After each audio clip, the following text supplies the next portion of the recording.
Hello and welcome to Bust and Beyond with your host Robin Hayhurst. In this podcast, Robin will introduce guests that have known failure and want to share their story about how they got through it and what happened next. This will make you learn how to see things from a new perspective and avoid making the same mistakes. Please welcome Robin Hayhurst. Hello everybody and welcome to Bust and Beyond. I'm joined here today by Stuart Falconer, who is the co-founder of the OLLIE Foundation. Hello, Stuart. Morning to you, Robin. So this is a bit of a different episode because Bust and Beyond, I suppose, when I started out was about business failure and lessons learned. And it's kind of, I think, got bigger, or in my mind it has anyway. And it's really about, people's mental state and much more than just kind of failure and the positives that come out of that. And so Stuart's here to speak about something a bit different. So tell us about the OLLIE Foundation. Yeah, so the OLLIE Foundation is a suicide prevention charity or suicide awareness. Sadly, my son took his own life 8 years now. He was 15, came completely out of the blue. It sort of made me, I felt like I had to learn as much as I could about the topic because it was such a shock. I didn't know much about it. And then as I learned more and more and more, I realized quite how prevalent suicide is in our society. So a lot of the charity's work is literally around spreading awareness, encouraging people to have conversations with people, because I think as a nation, we sort of historically have always been told to, stiff upper lip and all that. And I feel like people then are left to their own devices with managing their own health and well-being, and especially their mental health. And sometimes people can become overwhelmed with those thoughts. And if they don't talk about them, it becomes overwhelming. And sadly, people feel like there's no way out. So they choose the most permanent solution of all. So the charity is very much, even though it's primarily for young people, to prevent young people from feeling like that, it's for everyone. Everybody, I wouldn't say everybody, but like lots of people are affected by suicide. And, if we don't have that conversation, who does? So have suicide rates gone up, do you know? I wouldn't know. I'd say we're more aware of it. If you think about like society, I mean, you're obviously much older than I am, but, but we think back to the society in the olden days, suicide was a topic that had a lot of stigma attached to it. And people would look at it as like a secret. So it would never be talked about. I even now I hear of families that were affected by suicide and were told that their loved one died of a heart attack or something because the shame that was associated with it. And of course, suicide was a criminal offence in the 50s and it was only decriminalised, I think, in 61 or something. So there's all this like generational attitudes towards suicide that I'd say right now, it's, if you read the papers now, probably pretty guarantee you probably read one story about suicide in a paper at the moment. And sometimes even if you don't know, doesn't say the word suicide, there'll be a reference to the police are not looking for anyone in connection with his death, or there are no suspicious circumstances. That's a suicide. Yeah, I mean, we had a pre-chat. I'd have a pre-chat to everybody who comes on. And you corrected my language around suicide because I used the phrase committed suicide. And I had never really thought of it, that it used to be a criminal act and therefore it was committing a crime.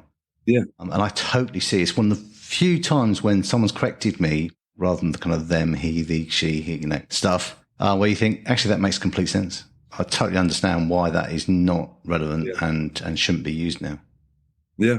Well, if you think about the amount of people that have never had a conversation about suicide, why would they know any different? And so then get these references that they would have only picked up from TV or from their own experiences. And even the way suicide is referenced in films and TV and things is pretty unrealistic. So actually, again, the whole point behind the charity and the whole point behind conversations like this is to open up and have a conversation about awareness and what it means and how it impacts on you, so that you never know, one person listening to this podcast, if they're concerned about someone, they maybe won't be so frightened about having a conversation. And even if they were to use the word committed in that context, they're at least starting a conversation. And in time, you think about what cancer was referred to in the 70s. Do you remember? It was referred to as the big C, a topic that people didn't want to talk about. And then now it's, I wouldn't say it's everywhere, but it's not a topic that we're frightened of anymore. Yeah, in my journey with Bust and Beyond, it's come up a lot. Suicide has come up a lot and people feeling that bad. And I think it's, in our conversation, we had a quick chat about social media and how that affects. Everyone thinks everyone else is living a perfect life. And it's the same in business. You look at someone else's business and they're always doing better than you. Are they? That's just the way you see it. And it can be really daunting. to be out in a world where you think everyone else is successful and you don't feel successful. And the kind of rules around that, just on a business front, I think it's also relevant to teenagers and everything else, is you're most probably more successful and more highly thought of than you think you are. And those people that you're looking at from the outside aren't as successful or as highly thought of as you think they are. So, it's all within your head and how you approach these things. Yeah. Well, I recently came to some conclusions myself because I'd had I wouldn't say a mental health challenge. Well, mental health challenge, yeah. I mean, I guess I had some subconscious behaviours that I was unaware of. And so I repeated patterns of behaviour that were probably unhelpful to me, and specifically around relationships and the way I communicated my needs and things. But the more I've learned about myself, the more I've realised that they were subconscious. And then therefore I can do something about it by learning around how to change my mindset. And actually, I take responsibility for my thoughts and feelings now in a way that I probably never used to in the past. And if I'm being honest with you, I would suggest that I probably had this view that I was a victim, that, that this happened to me. But actually, whether or not that's true or not, what is true is that I'm responsible for the way I react to it. So when I am finding myself in difficult moments, I realize that my brain is thinking, and thoughts aren't really real. We create those thoughts in our head and they can become overwhelming that way. But actually, if you view it slightly differently, they're not quite as overwhelming. And so my mental health was improved as a consequence of that. And if you don't mind, I'll give you a really quick example. Give me a slow example if you like. So I started meditating maybe a year or so ago, maybe a bit longer than that. And there's a counter on the app. So it tells you how many days in a row you meditate for. I think I got up to 40 the first time. Then I forgot the next day. I gave myself a bit of a hard time about it. So I started meditating the next day. I got up to 70 or 75 or something, and then forgot to do it again. I'd gone away for a weekend, so my routine had changed, and started to give myself a really hard time, because I really wanted to be, I liked seeing the counter go up. It really gave me a bit of a buzz. And then to go back to 1 was quite a bit of a knock. But then I thought about it and thought, well, I'm focusing on the one I didn't do, but actually I did 114 days out of 115. Then that's the positive part of it, that I may have missed 1, but actually I meditated 114 days out of 115. And then it you sort of realize that we can all make problems so much bigger than what they are. And if you view it slightly differently, you can realize that actually it's not as bad as you thought it is. And actually it's a positive. So taking responsibility for my choices, and it sounds obvious, but I probably never did in the past, probably allowed things to happen to me rather than taking responsibility myself for my feelings, my emotions, and the choices I made. Yeah, I think that's a game changer, really. We always look at we want perfection, and actually we will never get perfection. So you've got to learn to live with the fact that you're never going to be perfect and you're never going to get perfection. You can strive for it, and that's a really good thing.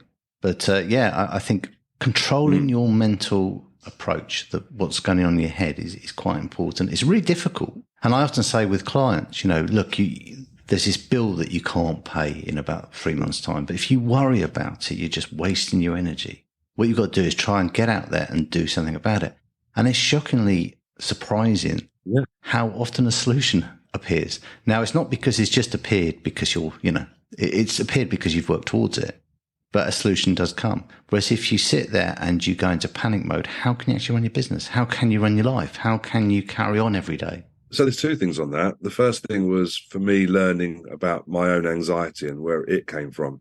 And I realized, I read a couple of books about it, and anxiety tends to come from 1 or 2 places. It's either regret, shame, guilt, embarrassment that will happen in the past, or you're overthinking or worrying about something that's going to happen in the future. And then realizing that actually, well, you can't change anything that's happened in the past, and you can't predict what's happened in the future, because if you could, you wouldn't be in this situation anyway. So which means that the only thing you can take responsibility for is the right here, right now. And so for us, this conversation is the only thing that really matters, because this is in the now. And the second thing, I think, in reference to your point about overwhelming problems and thinking about the bill to pay and stuff, is I'm aware that I've done this in the past, has had a goal in the future of something that I wanted to achieve, and it looks unachievable. It's too far away. I'm never going to get there. Don't see how that's going to work. So why bother? But then when you think about what I just said about the now and living in this particular moment, well, I can only take responsibility for what I do right now. So if I do have a plan to get there, then I've just got to slowly, each step on the journey is what I do today to get to the point where I get to. So actually the journey itself is the fulfilling part, is because every day you're taking a positive step towards achieving something. So even if you don't get there, every day is a positive step because that's something you're striving towards. And hopefully you think, well, if I continue to do that on a daily basis, like my meditation in a way, which was like the idea was to become more aware, calmer, I keep doing it. So every single day I keep on doing it and I get a bit closer towards the promised land. But you know what? It's just contentment that I'm on that pathway. There's a really interesting book called Atomic Habits, which I've read it. Yeah, and it really is a game changer for me. So increments of 1% add up hugely, and 1% of 1% of 1%. So is a really kind of big number. So you don't have to kind of change your life overnight. That kind of persistence, that kind of trying to have those increments of 1% really work well. Yeah. Every single little moment that you step towards that journey is a step forward. And surely that's the only thing that we can do, isn't it? Is step forward, work forward, move forward. And as soon as you think you've made it, I think that's probably where your problems start. I had a friend of mine when I said that I was going to see a therapist a while ago. I said, why do you have to go in to see a therapist to fix your problems? Do you know what I mean? It was like this throwaway statement that that's the only way that you could be, comfortable with yourself. Well, why wouldn't I? Because it's good to touch base and things. And actually, I'm constantly moving forward. I'm constantly trying to improve myself. And being able to speak to someone like impartial on, some stuff that's relevant to me is a really good way of opening my horizons and being confident that I am going in the right direction. I said also, if I wanted to lose weight, I wouldn't go to the gym just once, would I? I'd go again and again and again. And like you say, create a habit of going to the gym, which is actually more of a lifestyle choice as well, isn't it? So even if your goal is to lose weight, you may well lose weight, but then surely the goal is going to be to retain the condition you're in. So you keep going to the gym. I would have thought that would be the... Well, that, and you're not going to lose, 10 pounds in one night. So it's just, if you're always heading towards the same goal, even if you kind of fail, so you don't get perfection every now and then, you're going to get there in the end. So it's such an important part. I mean, just going back to the kind of social media bit, and the role it plays, I think, in people's well-being. My daughters often kind of discuss about people and how they feel about them, or they've said something nasty to them. And my kind of reply normally is they're jealous. And they go, well, what are they jealous of? It doesn't matter. It doesn't have to be real. It doesn't have to be a real thing. They can be jealous that they think you're more beautiful than they are. You might be, you might not be. That doesn't matter. The fact they think you are is enough. They could be jealous because they think you're richer than they are. Yeah. They might be, you might not be, but, and that... But it's all relative. It's relative, yeah. It's all relative. Everybody thinks they've got the prettiest wife. Well, I have, but, But actually, all we're saying, though, is that, we all have thoughts in our head, and sometimes those thoughts can be overwhelming. And when my son died, and it's actually, going back on the topic of mental health and suicide, when my son died, it took me into a place that I'd never been before. Mm. I'd never experienced a thought, feelings and thoughts like that. My parents had died years previously, and they paled significantly into insignificance. Didn't even touch the surface compared to the death of my son, which came out of the blue. And the feelings I had then were feelings I'd never experienced before. And so at that moment, they were like, geez, this is really intense, almost, overwhelming, or, it is overwhelming, and don't really know how to deal with them because I'd never been there before. And a lot of it, the thought process is, I just need to feel like the way I did before. I need to go back to feeling that way before, because at least then I had something that was familiar, which subsequently can be comforting in a way because you've experienced those thoughts before. Like when you have you receive bad news, you've got experience of it, so you know what it feels like. But this was on a scale that I couldn't even describe. And so for a number of months, I started thinking, I just want to go back to feeling the way I did before. No chance. There was no chance. And eventually realizing that, that person that I was has gone. I am no longer that person. Was a bit of a turning point for my recovery. I'm, always working towards recovery, but that was a really big turning point, was accepting that I was never going to be the same person again, accepting the death, accepting the change in my circumstances, which was out of my control. I wasn't responsible for what had happened. That happened to me and my family, but I was responsible for the way I responded to it.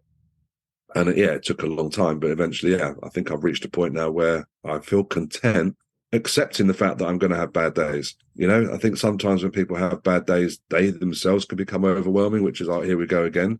But actually now I wouldn't say I welcome them, but when they happen, I accept and recognize that that's okay. And it should be okay, right? If I want to get sad and emotional about the loss of my son, and last week I went around my ex-wife's house with our other son, and we ended up watching a few videos or a couple of videos of the boys when they were toddlers. Didn't have a care in the world. It was lovely, and we laughed a lot at some of the interactions that we watched on the video, but that was followed by sadness. And wouldn't it be weird if that wasn't the case? And so, yeah, to be sad is understandable, and it is a healthy emotion. It's a difficult one, but it's still a healthy emotion to have, the sadness. So accepting that has been quite a bit of a turning point as well.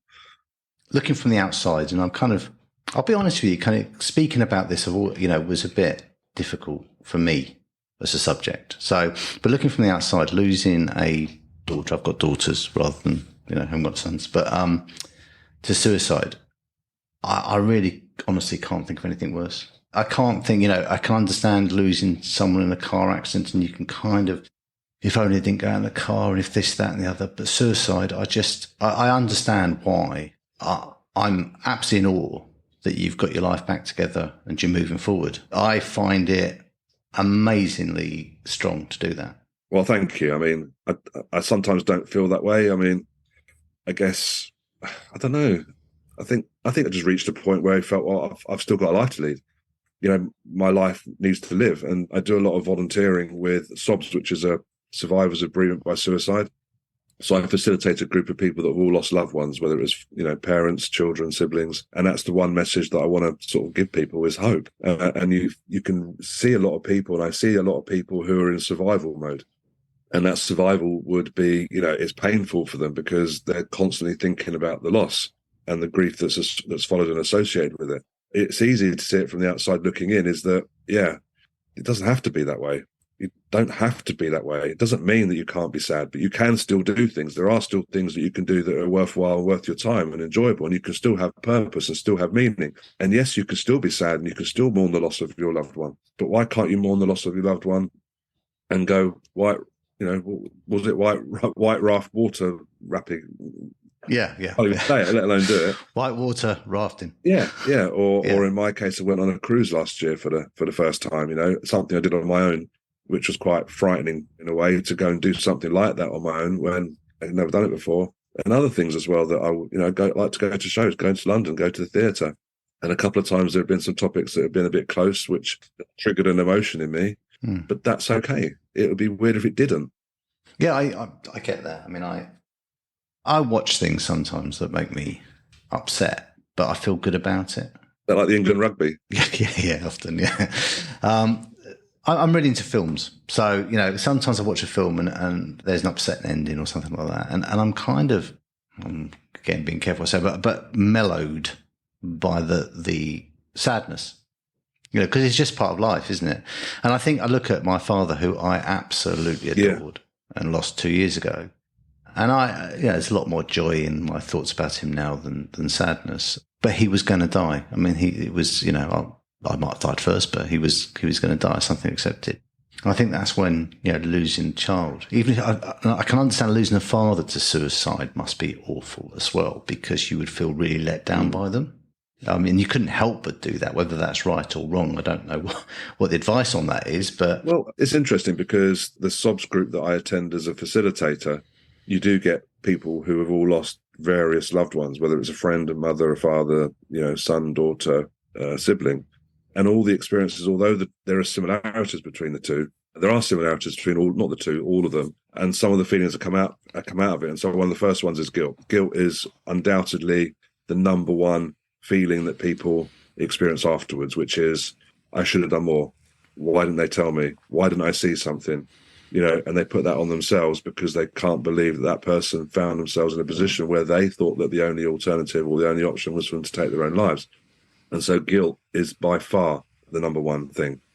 And that can stay with you for quite a long time. But then eventually the more you learn about the topic, the more you realize that these people, by and large, they don't want to die. They just don't want to be They just don't want to live with the feelings they've got at that moment in time. And because they don't talk about them, they can't see a way forward, all the things we've talked about, it would appear that they just, I can't live like this. I can't live with this feeling. Again, I don't think they want to die, but they just don't want to have those feelings. I think I'm getting off topic a bit, but yeah, going back to the feelings that people exhibit as a survivor, guilt always comes first on so many levels. Why didn't they come to me? And in my case, it was like, why did Morgan do this to me? I remember having that exact thought. Why did he do this to me? I would have thought that his love for me would have been enough, or my love for him, or the family's love for him, and vice versa. But no, I mean, that was my initial thought. But after a while, I thought, he didn't do this to me. A lot of the thoughts go through to what did I miss, and were there clues, and why didn't he tell me? And the little with high, and then you pick over it. Or certainly I did for me and my partner and my ex-wife at the time.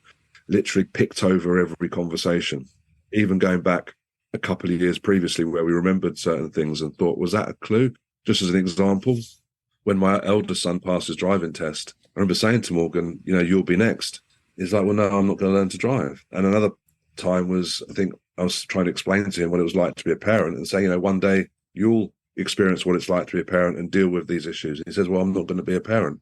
And you look back on that with hindsight and think, did he already know? Or I'd never explored those comments because they're quite innocuous in the bigger picture of things. But then with hindsight, and that's what you do, you pick over these conversations and pick over, was there a meaning there? Did he mean that? Or, why did that happen? And why did that, like I think before he died, he went through a lot of his possessions and sort of gave quite a lot away. And apparently that's quite a common trait amongst people as well. Sort of like a bit of closure for them anyway. And also that actually their personality could become a little bit more upbeat or a bit more happier, if that makes sense. It wasn't that Morgan was unhappy, but certainly in some cases, people could become happier because they've already made the decision.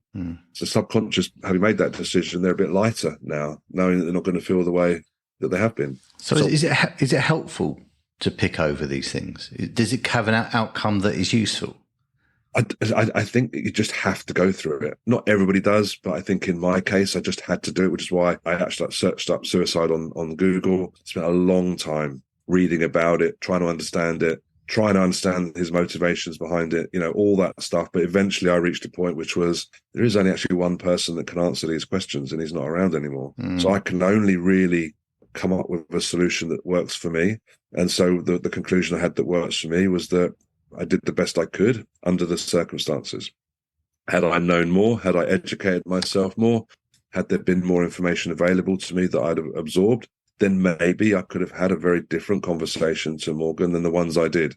And that's probably more through ignorance. But, ask most parents and say, have you ever thought about your kids taking their own lives? 9 times out of 10 or 99 times out of 100, it'll be, well, no, that would never happen. And in fact, I remember once there was I was with my partner at the time and she was watching a documentary, it might have been Panorama or something like that, on suicide in young people. And she said, you should watch this. And I literally went, why would I want to watch that?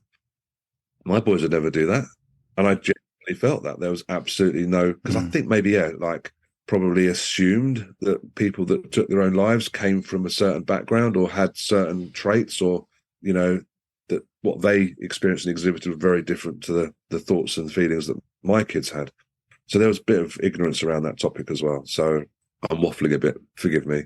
That's all right. No, this podcast is about talking about life, okay? And learning from things that happen that are really tragic or life-changing.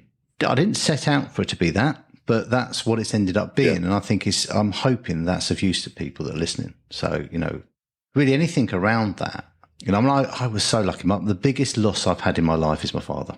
Keep going on about it, but that was the biggest loss. And I'm so lucky in that. But also, he kind of prepared me for it because, the biggest kind of thing that happened to me in life was my company going bust. And I think it must have been a couple of years before he died. He sat me down and said, look, I just want you to know that I do not blame you for the company going bust. You really need to know this. I was complicit with every decision you made and I would have made exactly the same decision as you have. And I didn't have to say that. But he said that made such a big difference and that's the thing you haven't got. You haven't got this kind of benevolent kind of other side to someone taking their own life, because they haven't prepared you for the fact that it's not your fault. And I think it's, like I said to you earlier, it is such a big thing. I am absolutely amazed that people kind of can deal with it, can move forward. It is life-changing.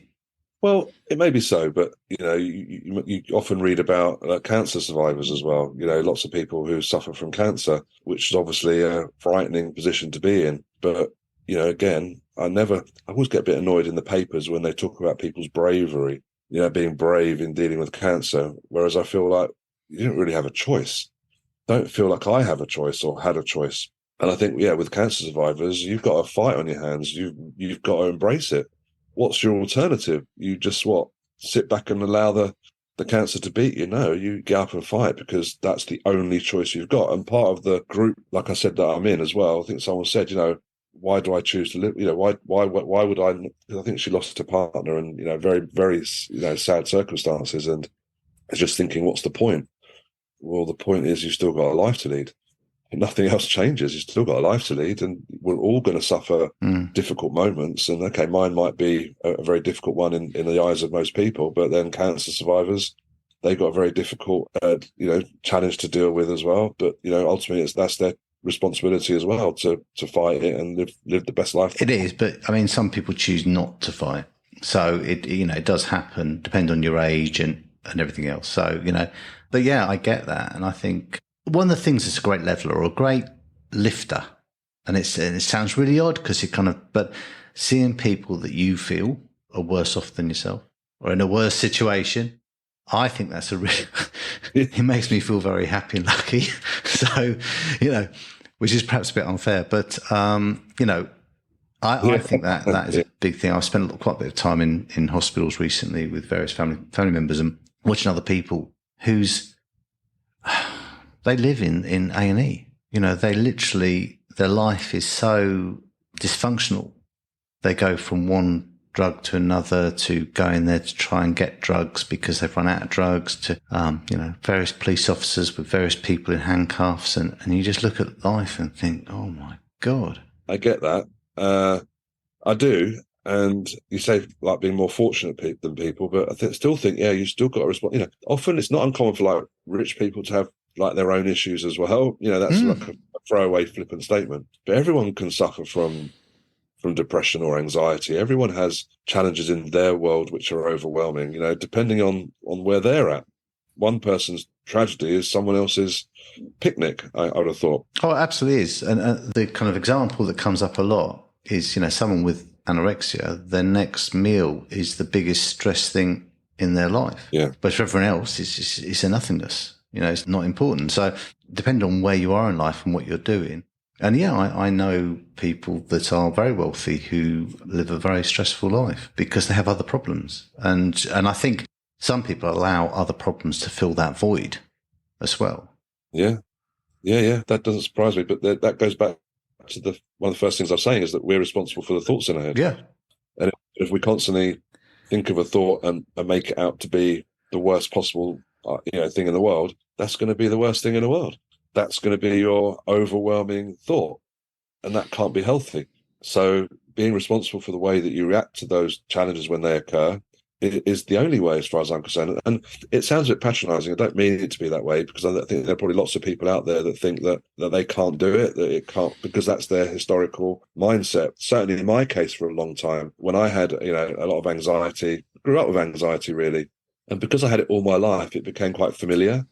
And because it was familiar, it was sort of comforting, if that makes sense, in a really bizarre way. Because then, I think, like, through my life, I kept thinking, oh, I'm not good enough. This is, life isn't meant to be good for me.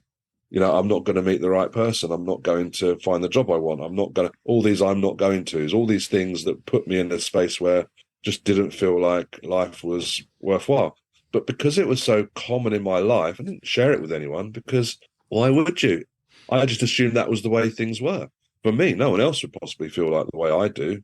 And so, that was my life growing up. I don't feel like that now because, I can see now that I needed to work on myself. And I think we all, on levels, have to work on ourselves and constantly strive. And once you constantly strive, you get fulfillment and life is a little bit more content.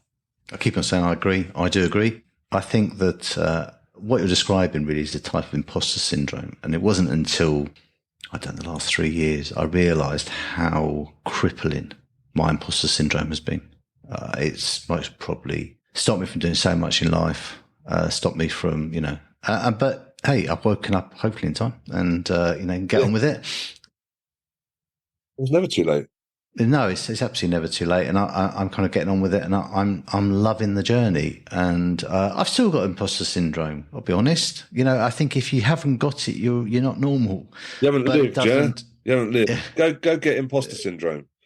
Yeah, absolutely. Yeah, you need it. But I live outside my comfort zone all the time, and I enjoy living outside my comfort zone. And things that, and strange enough, if you do live outside your comfort zone, your area of comfort becomes a lot bigger. Yeah, no, look, definitely. I mean, I learned as well and realised that people develop coping strategies. So you may well have a limiting belief, right? That I'm not good enough, I'm not worthy, a fear of failure, all those negative connotations.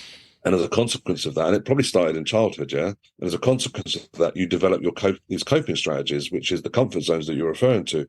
I am comfortable in my safe space. So I'll continue to live in my safe space because it protects me from all the dangers that occur outside.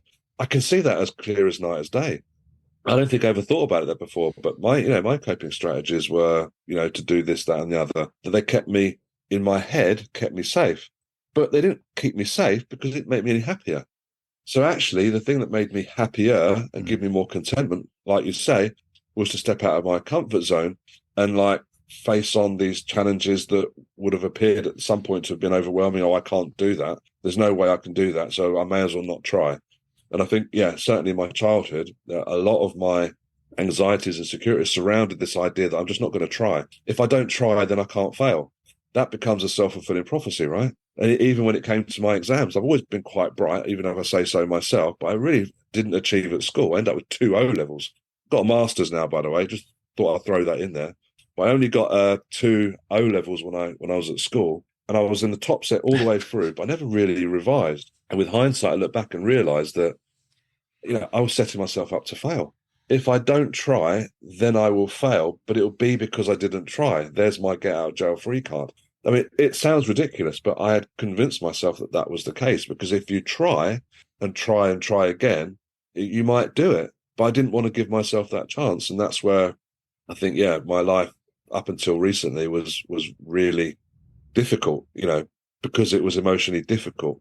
Do you know what I mean? Yeah, absolutely. So another quick story, if you don't mind, Robin, then I'll back over to you. I remember being in the playground as a kid, and the girls are playing Kiss Chase, and they asked me if I wanted to play. And my head was saying, I'd love to play, I'd love to be chased, I'd love to be kissed. But actually, I said no, because what I was thinking was, what if I don't get chased? And what if I don't get kissed? Then that rejection will be too much. Therefore, I'll avoid it. It's unbelievable now when I look back at it and think, I was 8 years old when I was thinking like that. And so that became like my template for life to an extent. Don't try, don't risk anything, because that way you don't get hurt. Wow. Oh, that's quite profound, really, isn't it? So now I think, well, the worst that could happen. Got to take a risk, got to step out your comfort zone, do the things that you want to do. And it might be you don't like it, but you won't know if you don't try it. I was lucky at school. I happened to not really. Well, not I. Well, I didn't really fit into any groups and ended up in what I call the outcast group. And I'm terrible with names, but I can tell you now: Richard Schwartz, Joe Can, Dennis Swen, and Matthew. I can't remember Matthew's surname. McCormack. Okay, so I think Matthew unfortunately passed away in his 20s, but I remember them, really, really well. And I'm terrible at names because they pulled me up. They were the kind of people that went into the chemist lab lunchtime and did extra chemistry, And I scraped 5 O levels, but I would have got nothing, absolutely nothing. And if it wasn't for them, I got a B in chemistry, which, is like, but then I left the comfort of that kind of, thing. I wanted to move on and went to another school, and I was rubbish. I was absolutely rubbish. And I really didn't get back to education until I was in my late 20s. And I did it on the basis, if I fail a year, I'll just give up. That's how I kind of got myself through it. If I fail a year, I'll give up. And I remember I got right through a course on site management, and then I got right through my degree, and it was the last year of the degree, trying to hand in my dissertation. And I hadn't quite finished it. And I just said to my head tutor, I said, look, should I just leave it a year? Should I just do it next year? Just this last year because, things are happening and, all the excuses I come up with. And he went, and this will mean I have to tick that box at the bottom. He went, don't be fucking stupid. I handed it in and I didn't get a first or anything like that, but I got an honours degree in construction management, and I actually learnt so much in doing it. And I kind of forgot I'd learned something. That was a really big thing. I forgot that I'd actually learned something. I just thought of it as a qualification I needed to get because I wanted to become chartered. Yeah. You've actually just repeated my story. I was working in McDonald's up until the age of 25 or 26. And it's like, I reached a point which is, what am I doing? I'm not knocking McDonald's, but I suddenly couldn't see myself like working for the rest of my life in retail. It was literally that stark for me. And I went to university at the age of 26. And I remember the first year I chose psychology, but that's another story. And I thought I found it really a really difficult subject because there was no right or wrong answers, no black and white. It was all subjective. And I remember doing the exam, the coursework, and I just didn't think I was going to pass. I assumed that I was going to fail the first semester. So I applied for jobs where retail. I applied for a job as a customer services manager at Homebase at the age of 26 while I was waiting for the results of my first semester's exams. And when I got them back, I passed. I was through to the next semester. And I just made a conscious decision. Then I said, oh, well, I'm not going to quit now. The only reason I'm going to quit is if they kick me out or I fail. But I may as well keep going. And so I did. So I got my degree. And then subsequently, I went on to do a master's. And now I work for myself running my own consultancy. So, that's an example of just changing the way I thought about something. Fear of failure, don't want to try, et cetera. Well, I thought, I may as well try anyway. And here I am. So mirror stories. Congratulations to you. Hats off to you. I think there's a lot of similar stories out there, and there's lots of people that have not even started the journey yet, and they're thinking about it, and qualifications, do you need them? No, but I'll tell you what, it's been really, really useful. Like you, I'm pretty sure that the actual experience of going to university was a lesson in itself. And so for me, because the lectures you go to, you have to go and do your own research. You have to go and study, you have to take responsibility for your study program. It's not like school. And actually that taught me a lot. It was a really positive experience. It wasn't just about getting the qualification at the end. It was about the process of going to university and doing the exams and studying and revising and doing things, which was a conscious choice. I was a mature student, I guess, like you. Yeah. Yeah. The company I was working for at the time, bless the cotton socks, said I was a site manager. And they said, yeah, degrees. We don't really need site managers with degrees. Very, very narrow thinking. So I had to take off the time's holiday. So that was quite a challenge. Oh, wow. But yeah, it was when I ended up doing my interview for the Chartered Institute of Building, I was much better read than anyone on the panel. And we had a bit of an argument because they don't seem to be great supporters of residential house builders. And kind of that's what I've done mainly. I've done commercial stuff as well. And one chap decided that, it was quite easy to build houses and, compared to doing commercial. And would I ever survive on a commercial site? Well, I'd done a couple of commercial sites, including a hospital. And I explained to him quite frankly, what I thought of that point of view. And I thought, there's no way I'm going to get in now.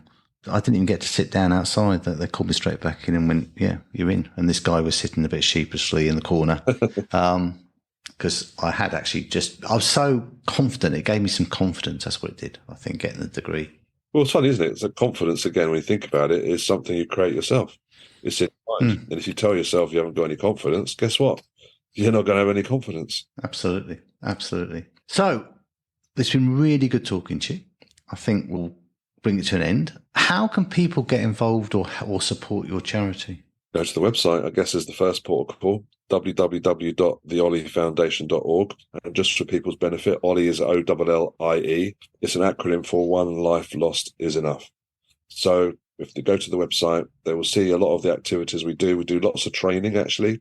So lots of online training that you can do to educate yourself on the topic of suicide and suicide prevention.